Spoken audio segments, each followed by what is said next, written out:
Hello everybody, कैसे हो सब? कैसी चल रही है सबकी तैयारी? बढ़िया चल रही है। तो अपन नगर पालिका एक्ट पढ़ रहे थे।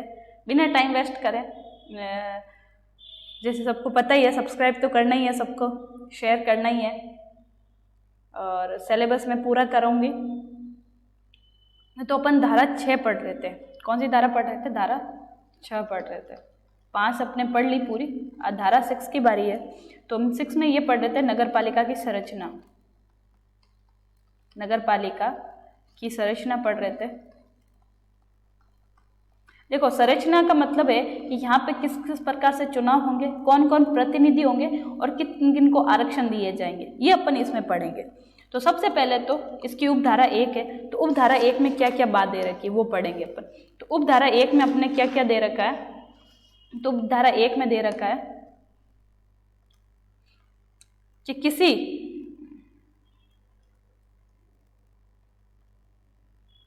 एक सेकंड,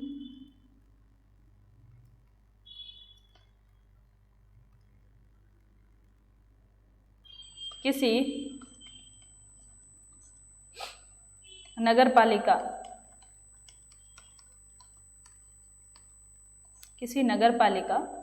कौन सी नगर पालिका जहां निर्वाचन हो रहा है, किसी नगर पालिका के सभी स्थान वहां जिनके भी वो अंडर आते हैं, वार्डो, मतलब कि वहां पर डिवाइड करेंगे वार्ड में।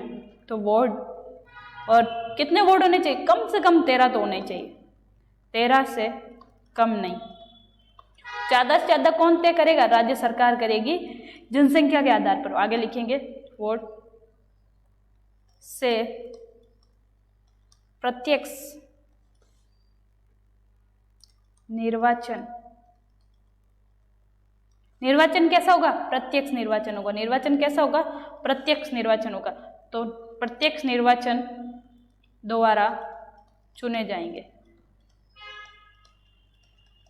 ठीक है, इतनी बात तो समझ आ गई कि एक नगर पालिका, उसको वार्डों में अपन डिवाइड करेंगे और कम से कम कितने होते हैं? 13 वार्ड होते हैं। प्रत्यक्ष प्रकार से क्या होगा? निर्वाचन होगा। इतनी बात तो पढ़ ली। और इसमें नोट लगा के लिखो, नोट समय समय पर। अब कितने, ज्यादा से ज्यादा कितने हो सकते हैं वो राज्य सरकार तय करेगी। समय समय पर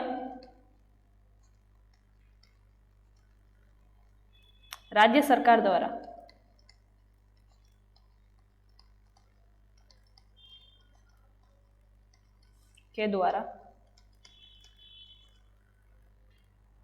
जनसंख्या, किसके आधार पर?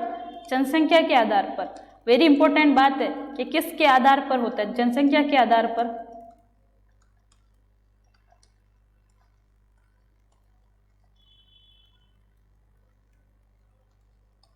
अधिसूचना के द्वारा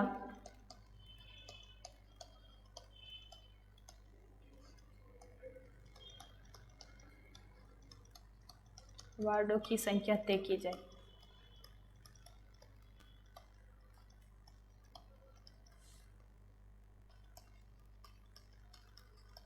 आ गई बात समझ? पक्का आ गई होगी। अब चलो, ये तो मान लिया कि इसके होंगे वार्डों के द्वारा, प्रत्यक्ष निर्वाचन के द्वारा होंगे, लेकिन प्रतिनिधि कौन कौन होंगे? ठीक है, तो इसकी अपने 3 बातें। तो इस एक में ही अपना एक, तो इसमें पहली बात है कि देखो, अब नगर पालिका, नगर परिषद और नगर निगम तीनों होते हैं और जनसंख्या भी अलग होती है, इनका कर्तव्य भी अलग होता है नहीं होता है, और लोग भी इनके बहुत ज़्यादा होते हैं। जैसे नगर परिषद में, जैसे नगर पालिका में कम लोग होंगे, नगर परिषद में इससे ज़्यादा, और नगर निगम में इससे ज़्यादा। तो कौन कौन प्रतिनिधि होते हैं? वेरी इंपॉर्टेंट बात है, समझ एकदम ढंग से समझना। तो नगर पालिका का प्रतिनिधि कौन होगा? नगर पालिका का प्रतिनिधित्व राजस्थान विधानसभा का सदस्य। कौन होगा? राजस्थान विधानसभा का सदस्य।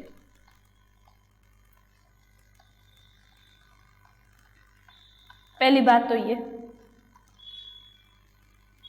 उसके अलावा इसमें दूसरी बात लिखनी है। अब नगर पालिका का तो हमने बता दिया कि अपने विधानसभा का सदस्य होगा, लेकिन बाकी जो 2 है, कौन? नगर परिषद व नगर निगम, इनके कौन प्रतिनिधि होते हैं? तो नगर परिषद व नगर निगम के प्रतिनिधित्व कौन रखता है? लोकसभा का सदस्य। वेरी इंपॉर्टेंट बात, किसका सदस्य? लोकसभा। अरे एक सेकेंड, लोकसभा का सदस्य।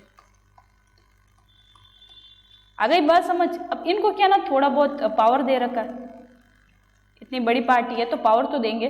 तो इनको पहली बात तो वोट देने का अधिकार है। आगे मैं बताऊंगी कि मनोनीत, अपन थोड़े मनोनीत करेंगे सदस्य को, उनको वोट देने का अधिकार नहीं है। तो पहली बात तो अब वोट कौन कौन दे सकता है, मतलब इनमें भी थोड़ा सा अलग है, तो लिखो नगर पालिका, नगर परिषद, वो जो विधानसभा के सदस्य है वो चुने तो केवल नगर पालिका में जाएंगे, लेकिन वो वोट कहाँ दे सकते हैं? नगर पालिका, नगर परिषद व नगर निगम में वोट दे सकते हैं। में वोट मतलब उनकी बैठक होती है, की बैठक में वोट दे सकते हैं, की बैठक में वोट दे सकते हैं।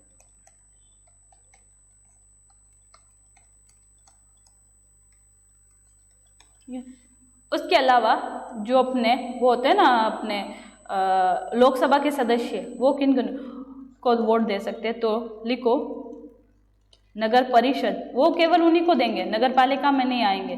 नगर परिषद व नगर निगम। अब कोई कोई बोल रहे कि मैम ये वोट देना मतलब क्या होता है, तो मैं पहले ही बता दूं, जैसे कि बहुत सारी बैठक होती है और उनमें बहुत सारे बिल निकाले जाते हैं, ठीक है, कि इसका विकास करवाना चाहिए, तो बहुत सारी चीज़ें होती है जो काफ़ी लोगों को पसंद नहीं आती है, तो वोटिंग की करवाई जाती है, जिसमें ज़्यादा सहमत रहेगी वो बिल पास कर दिया जाता है, तो इसके लिए वोट होता है। तो यही वोट की प्रक्रिया। तो नगर परिषद व नगर निगम में, इसमें लिखो विधानसभा सदस्य,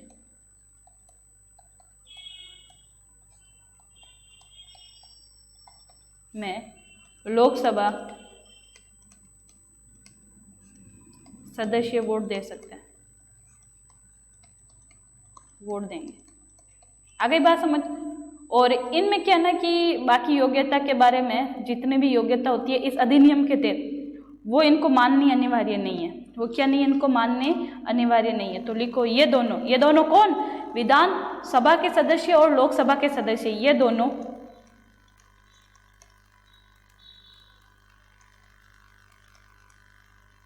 किसी योग्यता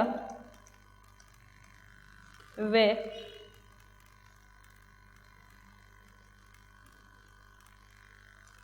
कार्यवाही, कौन सी? सिर्फ इसी अधिनियम के तहत, क्योंकि ये ऑलरेडी सदस्य हैं किसी के, तो इनकी ऑलरेडी इतनी सारी योग्यता से ये पास हुए हैं, तो इनको ज़रूरत नहीं है, तो वे कार्यवाही के अधीन नहीं होंगे। आ गई बात समझ? आ ही गई होगी। अब देखो ये तो प्रतिनिधि, अब मनोनीत किए जाते हैं, ठीक है, तो मनोनीत किन किन को किए जाते हैं? तो लिखो मनोनीत, इसमें 2 नंबर, क के 2 नंबर मनोनीत। तो मनोनीत के लिए 3 बातें कि इनकी पहली बात तो योग्यता क्या होती है इनकी, तो इनको नगर पालिका का विशेष ज्ञान हो। क्या हो? विशेष नगर पालिका का विशेष ज्ञान हो, पहली बात तो ये। इसके अलावा अब अपने पास भी 3 है, एक तो नगर पालिका है, एक नगर निगम है, सॉरी नगर परिषद है, और एक नगर पालिका सॉरी नगर निगम है। ये 3 है, तो इस पे कितने सदस्य होंगे? तो नगर पालिका में 6 सदस्य है, ये छोटे स्तर पर है तो 6 सदस्य से काम चलेंगे। ये थोड़ा से बड़े स्तर पर और ये बहुत ज़्यादा बड़े स्तर पर, तो इसमें 12 सदस्य होंगे। अभी 2021 में एक संशोधन किया और संशोधन ये किया कि ये जितने भी जैसे 6 सदस्य है, उनमें 1 सदस्य दिव्यांग होना चाहिए। इसमें 8 में से 1 सदस्य, 12 में 1 सदस्य। तो ये भी लिखो, इनमें 1 सदस्य दिव्यांग होना चाहिए। तो इम्पोर्टेंट है ना बात कि एक दिव्यांग को भी मनोनीत करते हैं। अब इनको क्या ना थोड़े से अधिकार कम दे रखे, क्योंकि मनोनीत कर रहे हैं, अपने दम पे तो कुछ हुए नहीं ना, मनोनीत कर रहे हैं राज्य सरकार, तो राज्य सरकार के पास ये अधिकार है कि इनको किसी भी समय हटा सकते हैं। और तो इसमें लिखो नेक्स्ट बात, राज्य सरकार के पास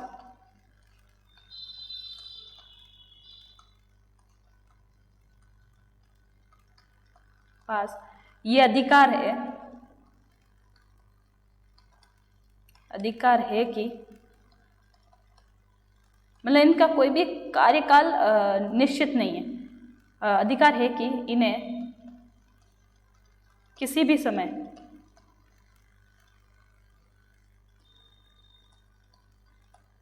हटा सकते हैं। ठीक है, आगे बात समझ कि इनका कार्यकाल क्या नहीं है, निश्चित नहीं है। उसके अलावा कि इनको वोट देने का अधिकार नहीं है। क्या नहीं है? वोट देने का अधिकार नहीं है। वोट देने का अधिकार नहीं है, अधिकार नहीं है। ठीक है, और इसके अलावा इनकी तो योग्यता देखनी पड़ेगी ना। जैसे अपन ने देखा कि नगर अपने विधानसभा और लोकसभा के सदस्य ऑलरेडी बहुत सारी योग्यता से पास है, लेकिन इनके पास योग्यता ही नहीं हो, विशेष ज्ञान हो, तो इनके लिए योग्यता है धारा 24 व 35 के अधीन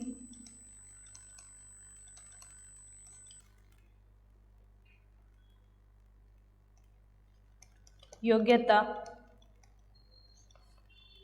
होनी चाहिए। आ गई बात समझ? एक बात थोड़ा सा शॉर्टकट समझा दूं, 3 बातें अपने 3 चीजें पढ़ी। एक तो कि प्रत्यक्ष निर्वाचन होगा, कम से कम 13 वोट हो सकते हैं, और ज़्यादा से ज़्यादा जो करना है वो राज्य सरकार करेगी जनसंख्या के अनुसार। ये तो अपने पढ़ा। इसके अलावा अपन ने देखा मनोनीत के बारे में। तो मनोनीत में अपन ने देखा कि 6 सदस्य नगर पालिका में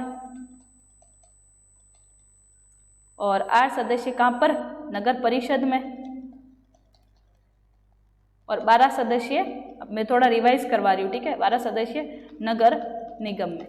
ठीक है, और इन्हें वोट देने का अधिकार नहीं है। इसके अलावा राज्य सरकार इन्हें कभी भी हटा सकती है। राज्य सरकार क्या कर सकती है? इन्हें हटा सकती है। मतलब इनका क्या है, समय है निश्चित नहीं है। इसके अलावा ये धारा 24 35 के अधीन योग्यता होनी चाहिए। ये तो मनोनीत की बात है। इसके अलावा एक दिव्यांग होना चाहिए। क्या होना चाहिए? एक दिव्यांग होना चाहिए। इसके अलावा अपन देखा कि नगर पालिका के प्रतिनिधि कौन कौन होते हैं, तो विधानसभा का सदस्य है। कौन है?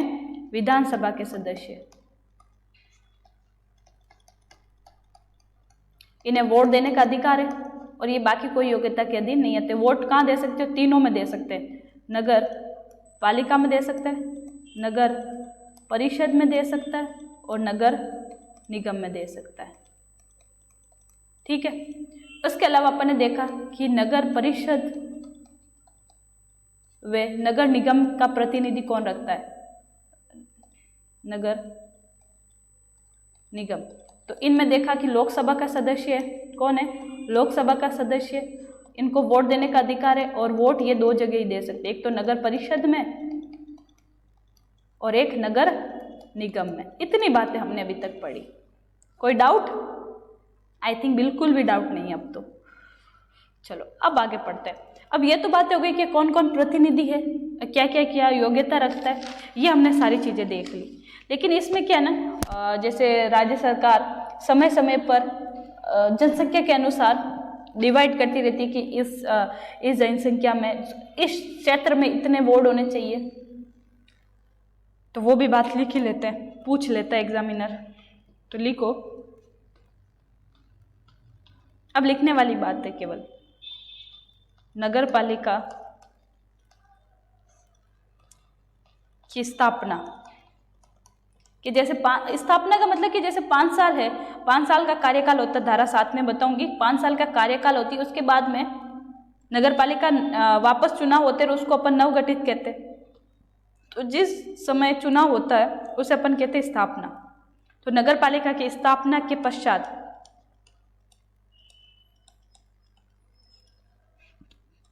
प्रत्येक हर 10 साल में जनगणना होती है। तो जनगणना के पूर्व जनगणना पूर्ण होने पर राज्य सरकार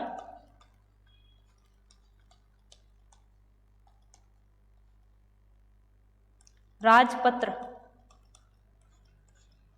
में अधिसूचना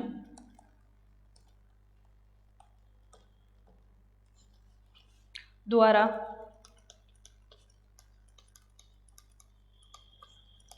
स्थानों की संख्या, मतलब वार्डों की संख्या, स्थानों की संख्या जनगणना के आधार पर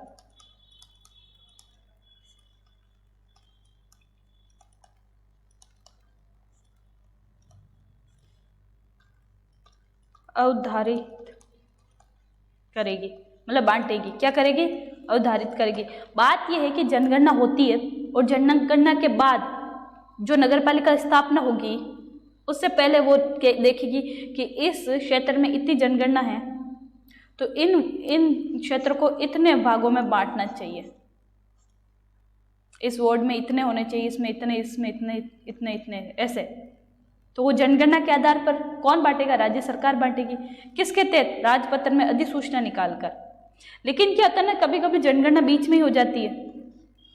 जैसे कि किसी नगर पालिका का 3 साल कार्यकाल पूरा हो गया और फिर जनगणना हुई, फिर पता चला कि इन लोगों, मतलब इतने इतने वार्डों में बांट देना चाहिए।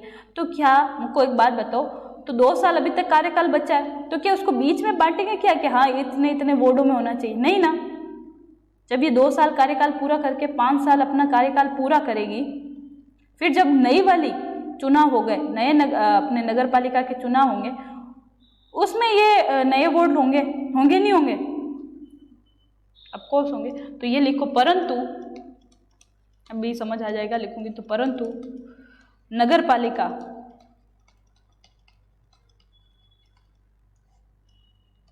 की संरचना की पदावधि मतलब कार्यकाल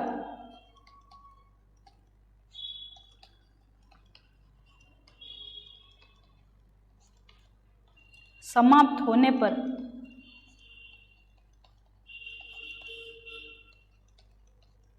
होने तक कोई प्रभाव नहीं पड़ेगा। कि जैसे मैंने बताऊं, जैसे कि किसी भी नगर पालिका का 3 साल कार्यकाल पूरा हो गया और 2 साल अभी तक बाकी है। क्या 2 साल अभी तक बाकी है? तो सोचो अगर राज्य सरकार उस नगर पालिका को बांट भी देती है कि हाँ इतने वार्डों में इसको बांट दिया जाएगा, अगर इन बीच में जनगणना हो गई, इस वार्डों में बांट दी जाएगी, तो इस जो नगर पालिका का भी 2 साल बाकी है, इस पर कोई भी प्रभाव नहीं पड़ेगा। ये पूरी होगी, फिर जब नए चुनाव होंगे उस नगर पालिका पर इसका प्रभाव पड़ेगा, वार्डों की संख्या का।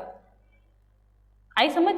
क्योंकि वार्ड के हिसाब से ही तो चुनाव होते हैं। जितने भी वार्ड पंच चुन के आते हैं, ठीक है, वो एक सरपंच को चुनते हैं और सारे सरपंच एक नगर पालिका के अध्यक्ष को चुनते है नहीं है? तो वोट से भी तो फर्क पड़ता नहीं पड़ता है। प्रत्येक चुनाव होते हैं नगर पालिका के, सारे वार्ड में होते हैं अपने कि हाँ इसको इसमें चुना जाता है, तो इससे बहुत फर्क पड़ता है। तो इतनी सी बात याद रखो तुम कि किसी भी नगर पालिका के बीच में कोई भी परिवर्तन नहीं होगा, उसके समाप्त होने पर ही परिवर्तन होगा।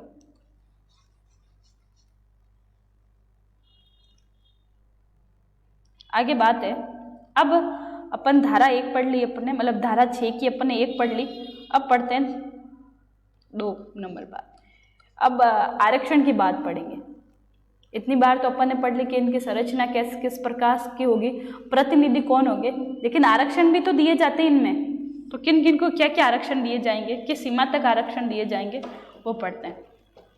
तो नगर पालिका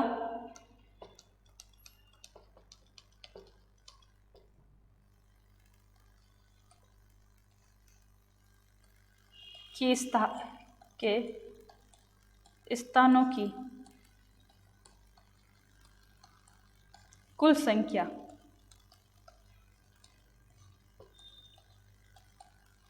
नियत करते समय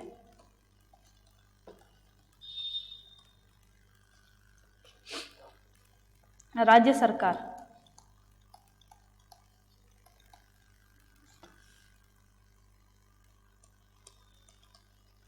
सामान्य स्थानों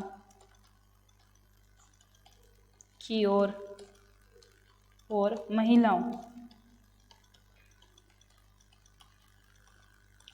जैसे जनरल में कौन आएंगे, महिला में कितने आरक्षण आएंगे महिलाओं के लिए,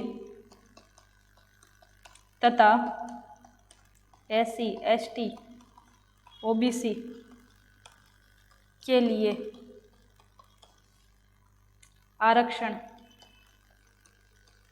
आरक्षित संख्या निर्धारित करेंगे। आ गई बात समझ कि जब उसकी संख्या तय कर दी जाएगी राज्य सरकार के द्वारा, तो उसमें जनरल में कौन आएंगे, महिला में कितने आरक्षण आएंगे, SC ST OBC में कितने आरक्षण आएंगे, ये तय कर दिए जाएंगे। ठीक है, अब कितने कितने तय कर दिए जाएंगे, इनकी भी तो सीमा होती है, तो कितने कितने तय कर दिए जाएंगे, आगे वाला पॉइंट लिखो। तो SC ST की बात करते हैं सबसे पहले। तो ST ST का आरक्षण एक फॉर्मूला है, लिखो इसमें,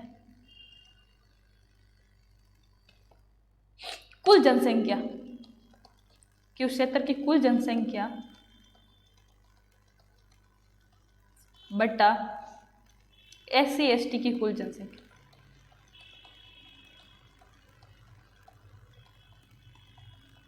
भाग दे देते हैं, जितना आएगी उसके हिसाब से। जैसे 1 लाख इनकी जनसंख्या है, कुल जनसंख्या, और SC ST की 10,000 है। ठीक है, तो काट दो इसको।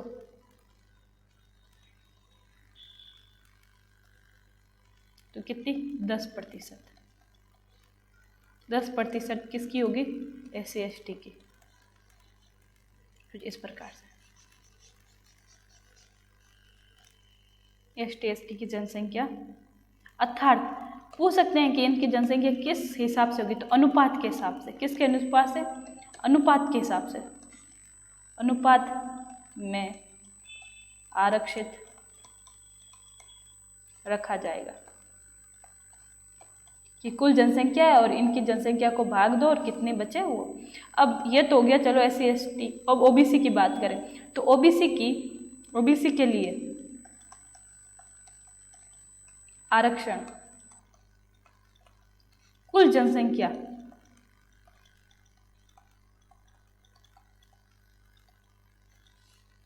में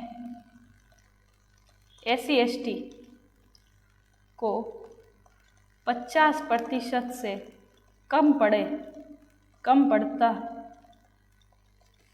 हो उतनी इनको दी जाएंगी। और कम से कम कितनी, 21%। 21% से अधिक नहीं। जैसे अब मेरे को बात बताओ, जैसे कि SC ST को लगभग 30% मिल रही है, तो 20% अपन को मिलेगी। किसको, OBC को। अपन को क्या, OBC को। ठीक है, मैं भी OBC में आती हूँ, तो OBC को मिलेगी। सोचो यहाँ पर अगर जैसे अपने हो गई 20% इन दोनों की हो गई, SC ST की। मैं आगे वाले पेज से समझो, जैसे ST और OBC की 20% है, तो अपन को 30%, मतलब OBC को 30% नहीं मिलेगी, केवल 21% ही मिलेगी। जैसे 100% अपनी जनसंख्या है, उसमें से 46% SC ST है, तो 50% तक ही मिल सकती है। तो अपने 4% OBC को मिलेगी। सोचो यहाँ पर 20% SC ST है 100 में, तो 30% नहीं मिलेगी, 30% नहीं मिलेगी, केवल 21%। ये बात कह रखी है इसमें। देखो इसमें क्या बात कह रखी है, 50% से कम हो उतनी मिलेगी, लेकिन 21% से ज़्यादा नहीं, ये बात है केवल। तो पूछ सकते हैं कि ओबीसी को कम से कम कितना आरक्षण दिया जा सकता है, 21%, ठीक है। और एससी एसटी को अनुपात के हिसाब से।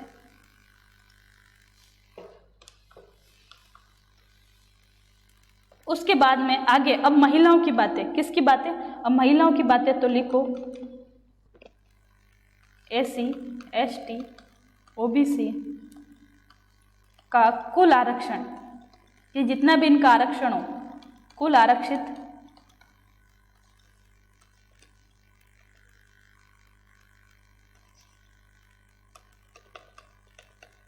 स्थानों में 50%, कितनी प्रतिशत, मतलब कि आधी तो, जैसे इनको आरक्षण दिया, जैसे कि इनकी 10 सीटें हैं, सपोज मान लो कहीं भी 10 सीटें हैं, तो 5 सीटें महिलाओं की होगी, 5 सीटें पुरुषों की होगी, 50% इनका हिस्सा होना चाहिए। तो स्थानों पर 50% महिलाएं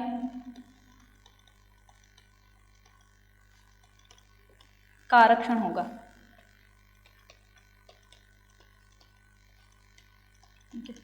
ये इतनी बात। और अगर सामान्य है तो भी उनका 50% होगा, तो लिखो,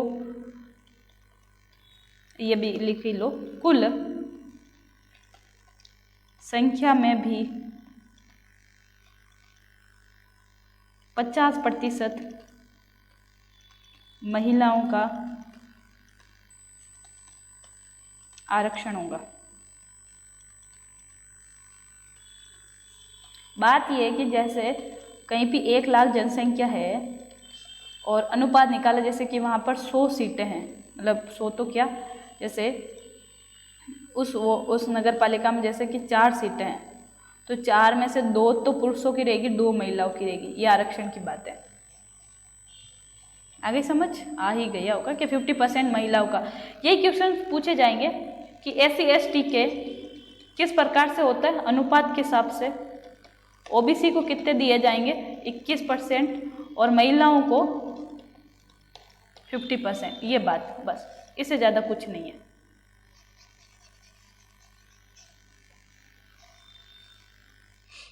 उसके अलावा ये आरक्षण किसके हिसाब से दिए जा रहे हैं, ये आरक्षण किसके हिसाब से दिए जा रहे हैं, ये भी लिख ही लो। जैसे भारतीय, ये आरक्षण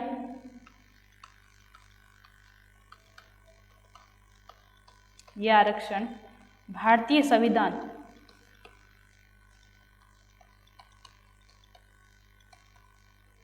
ये सारे एक्ट में लिख रखे, भारतीय संविधान 334 334 अनुच्छेद से मिले हैं।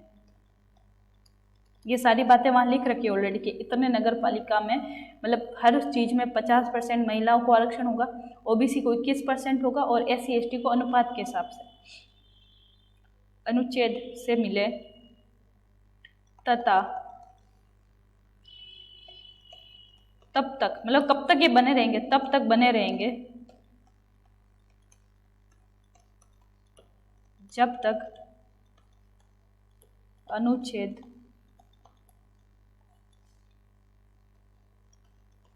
की कारण कि, मतलब कि जब तक ये अनुच्छेद में रहेंगे कि हाँ इतने साल तक इनको आरक्षण दिए जाएंगे, जब तक ये सामान्य स्थिति में नहीं आ जाए सब लोग, जैसे महिला अपने जो समाज में स्थिति बनाए रहे हैं उस सामान्य स्थिति में ना आ जाए, एससी एसटी की सामान्य स्थिति ना हो जाए, जब तक, ठीक है, कार्यकाल समाप्त न हो जाए। आगे बात समझ।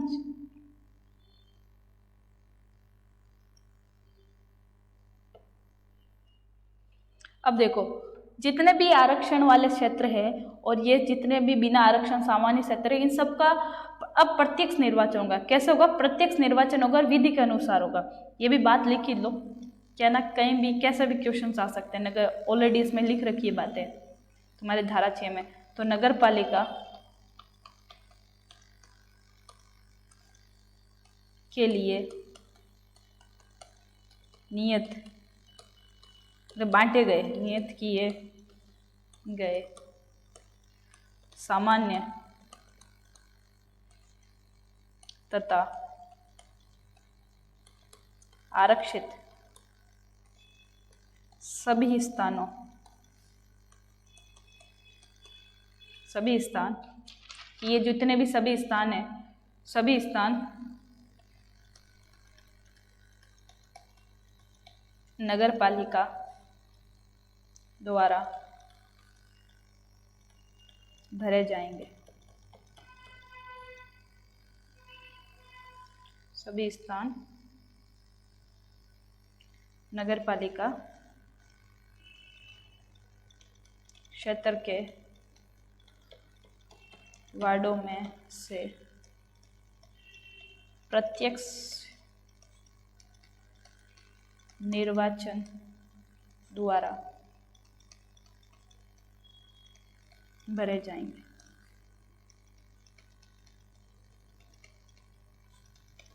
और ऐसे निर्वाचन विधि के अनुसार, ऐसे निर्वाचन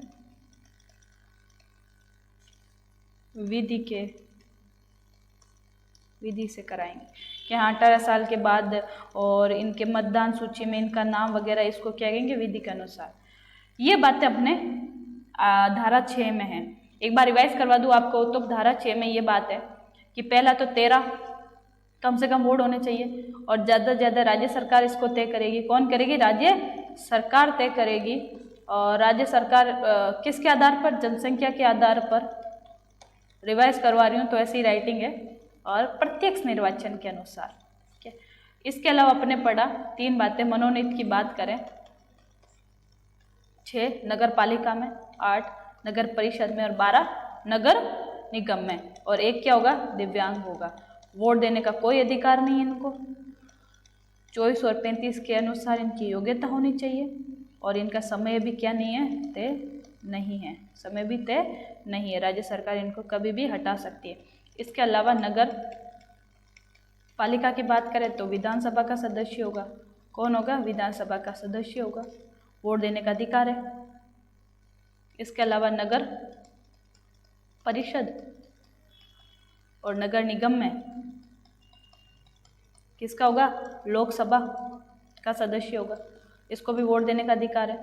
इसके अलावा अपन निर्वाचन की बातें की, तो निर्वाचन की बात बता दूं कि जब राज्य सरकार वोट को डिवाइड करती है तभी तय कर दिया जाता है कि किस किस को क्या क्या आरक्षण दिए जाएंगे।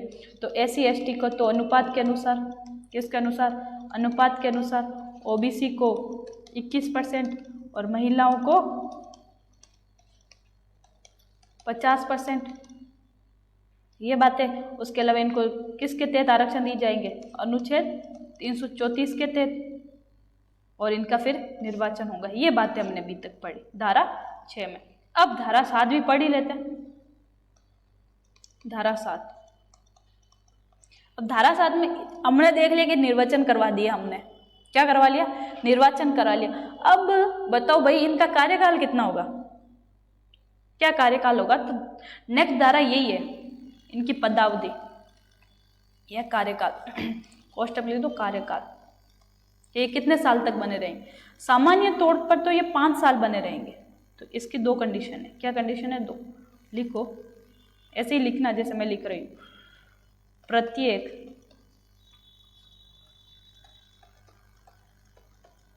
नगर पालिका पहली बैठक, पहली कौन सी?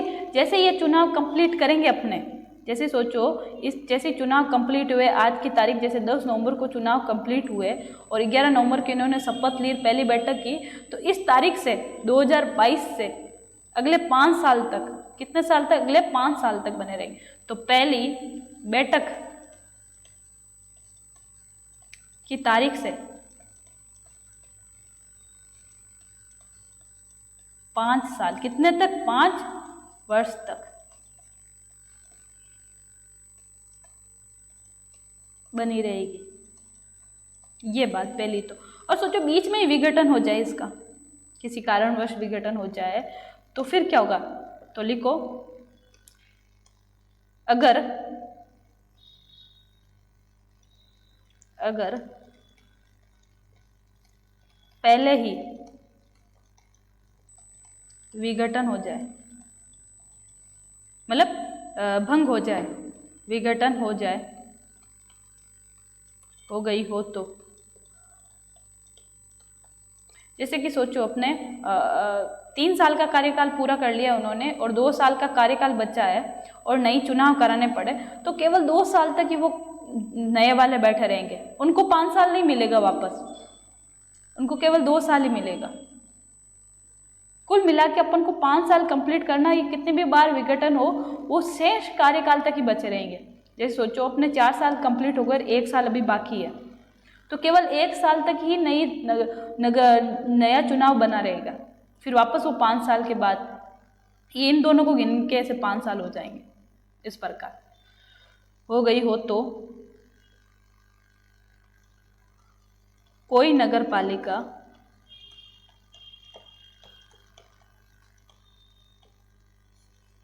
उस अवधि के केवल, किस अवधि का, 5 साल वाली अवधि, तो उस अवधि के केवल शेष मतलब बचे हुए कार्यकाल, शेष भाग